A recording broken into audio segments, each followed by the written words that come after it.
we're standing now historically was 4 lanes of traffic coming directly at us as a one-way system, 2 lanes on either side of the Grade 1 listed church in the middle of the space. So if you imagine, cast your mind back to July of 2021, this would have been 4 lanes of traffic straight at us. So you can hear a little bit of the traffic behind us on Aldwych, where the traffic was moved to create a 2-way system there and allow this space to become a space.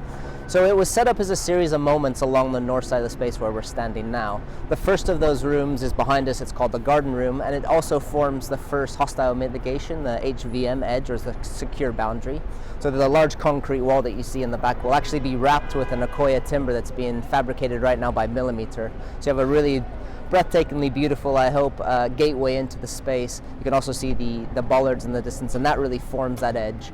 It's a processional route as well, so those bollards can open if you need to bring people through a processional event and around the south side of St. Mary-le-Strand as well. It started in 2016 with the North Bank bid commissioning Publica to do an initial feasibility and vision statement about would it be possible to actually take traffic off the Strand to create a new public space, a new cultural and education district for London, outside of Somerset House, King's College, St. Mary-le-Strand, and the incredible vibrancy of what this place could become once the traffic was removed. Through that process, Norman Roque Prime did a number of different options for how the traffic could flow. The most viable and the most fluid, as it were, was the one to actually remove the traffic entirely.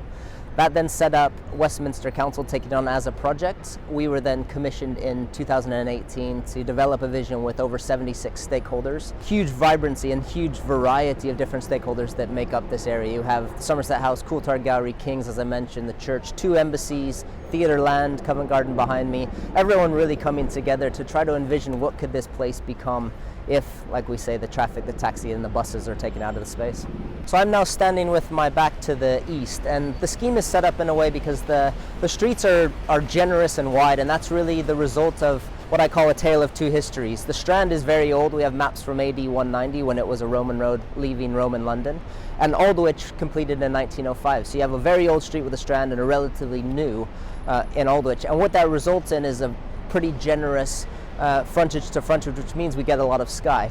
So all of the different features that we've set up here are situated on the north side of the street as it gets the most south-facing sun. And that really, in the summer months, you can see this is the place where really people gather and congregate.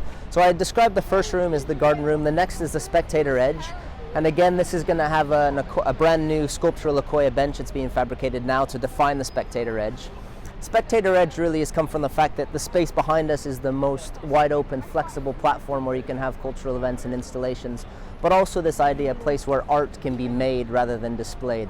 So really working with the stakeholders that came out, could this be a new kind of public space where the process of having a creative piece of art made becomes the activation? That then leads to the social seat or the rainbow bench. 57 seats in 57 individual RAL colours, and we carefully selected the colours to work their way through from pink down to lilac at the end, exactly replicating a rainbow. It's been really successful. We love stalking people, asking why they chose a particular colour. Often we find people colour matching to their jacket or trousers. You do see a lot of people on the yellow. I don't know whether it's because it's yellow and it attracts attention. I don't know whether it's vibrant. I don't know whether it's the position it's in because it's sort of facing outwards, and then we get into proxemics and why somebody chooses to sit there. But I think the yellow is really popular. This became a phased delivery after COVID. So we had a design, we had a layout, we had a configuration. Westminster took the decision to help all the businesses and the institutions, the universities get back on their feet to fast track the project in a way. And really that came about through the material choices, how we dealt with paving materials, etc. So the social seat was designed as a single individual connected piece. Through the meanwhile and that phased delivery process, it came about that we could start to work with Romy and her team at Vestre to think about individual chairs and individual seats to create something that has some expression as well. You're outside of Somerset House, incredible cultural institution. Perhaps this could be something that really talks about the personality of the space. And also this idea that you think about furniture being pieces of sculptural art when they're not used as seats. So for those coming through on a rainy February day, hopefully this will bring some delight and some unexpectedness when you see quite a long, generous piece of public furniture that brings smile to people's faces. One is to really celebrate the frontage of Somerset House. You really, prior to the transformation of taking the traffic away, you couldn't stop and sit here and really appreciate the detail, the quality, the articulation of the frontage. So part of it is really celebrating that frontage. Talking about the surface color of the ground plane, as it moves from west to east, it goes from this warmer surface dressing. As it comes in front of Somerset House, the bands become narrower and align with the arches of Somerset House. That was doing two things. One, it was about trying to reflect and respond to the incredible Grade 1 listed frontage of Somerset House, but also to acknowledge that where we're standing is access routes into the Indian Embassy and also the Amy Hotel. So there is a flow of traffic, and as far as tire wear. So we wanted to not see that course going through. If this was all a warm color, you just start to pick up those tire marks. But really it's about that articulation of the ground plane, how you can enliven it, even with just the simple treatment of the tarmac with the surface dressing. We can do a lot, I think, in cities to make it feel less like a road, make it feel like it's public space with relatively inexpensive material and quick to repair if you need to. On the collective dining, we worked with an access consultant, and throughout the full extent of the Strand Aldwych scheme, we had to have 50% backrest and armrest wherever seating is provided. So on the collective dining, that rule also applied. But on this southern side, we fought really hard to make sure that we actually could leave this completely open so that these large format cube seats could function as a 360-degree element. And you see people sitting facing south into the sun, you see people facing each other sitting that way, or up to 2 or 3 people sitting on the same seat. What's also interesting is the fact that the tables are quite broad. It means that you can have an intimate conversation on this side facing each other, and the people on the other side aren't necessarily eavesdropping, and vice versa. On that side they can face each other as well. So this has been a fascinating opportunity really to understand how people occupy and use a city and really enjoy a certain particular space, and that those decisions that we make at the scale of the bench can have a profound impact at the scale of the city, which Romy and I have talked about on multiple occasions. So I think for me, it really reinforces to sweat the detail about not just the furniture you're specifying or not just the configuration, but really thinking how are people going to engage with that? How is it going to be a place where people gather? It's not just a bench, it's a social opportunity. This is the next room within the series of moments. We've had the garden room, we've had the social seat, we've had the collective dining. This is the workstations. And the idea of the workstations was just that, to allow people to stay in the space, to continue with their studies, to continue working, to work outside. In pre-COVID scheme, these were wired with Wi-Fi, wired with PowerPoints. These, as I mentioned, as a part of the phase delivery, were brought in quickly to get them going. So they haven't got the power supply yet, but the vision is for that to come forward. The planting then lines the entire north side of the space, and really it's about creating that linear corridor, that green link that connects all the way from the western gateway through to the eastern gateway. And it's a mix of evergreen shrubs that give it that evergreen backbone through the winter months, emerging grasses you can see with the calamagrostis that are giving some height, which you can't, slightly behind us, and then a seasonal display of different perennials throughout the year. So really the idea is for people that come here every day, that live and work here, or students at King's, that they see something new with each visit.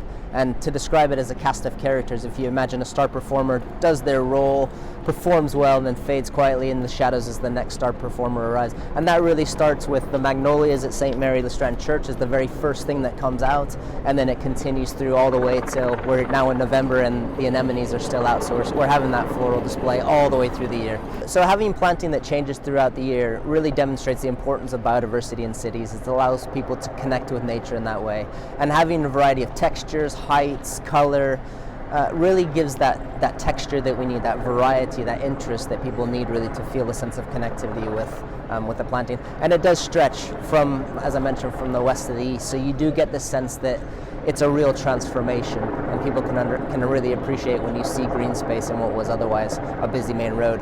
We're now on the eastern edge of the Strand, on the backside of St. Mary-le-Strand Church, which sits in the center of the space.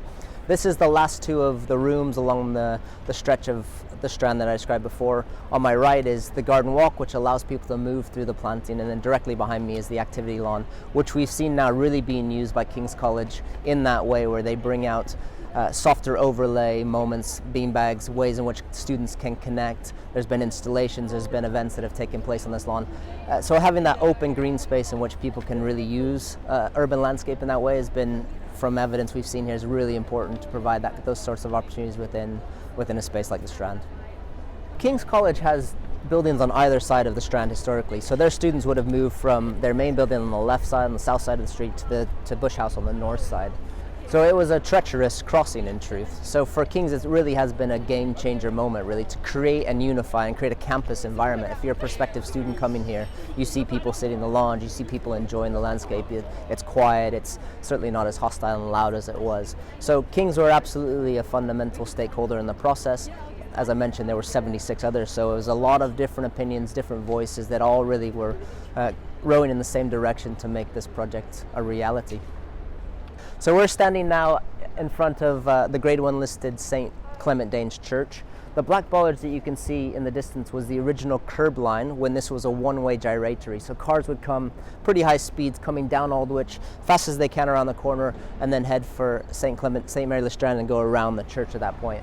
So the circular benches with the amelanchier trees, from the black bollards all the way to the crossing, is all new regained public realm. So that's really, again, rethinking how do you deal with highway infrastructure, how crossing points work, and taking back some of that to create public space that people can sit and enjoy. And these benches are used really well. It's interesting to see how people sit within a curbed environment and how the conversations are fostered in that kind of configuration.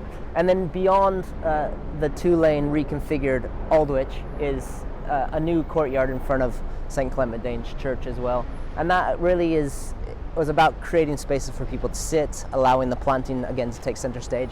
And this particular part of the site is a really wide open area of beautiful blue sky today, in fact. And that, as I mentioned before, is a result of the fact that Aldwych was designed around the Parisian boulevards, wide boulevards, tree-lined avenues, etc. And it meant at this confluence of Australia House, 180 Store Studios, and St. Clement Danes, you get this big, beautiful openness of sky. So that is a real sun trap. A lot of people come and sit and enjoy their lunches in that location.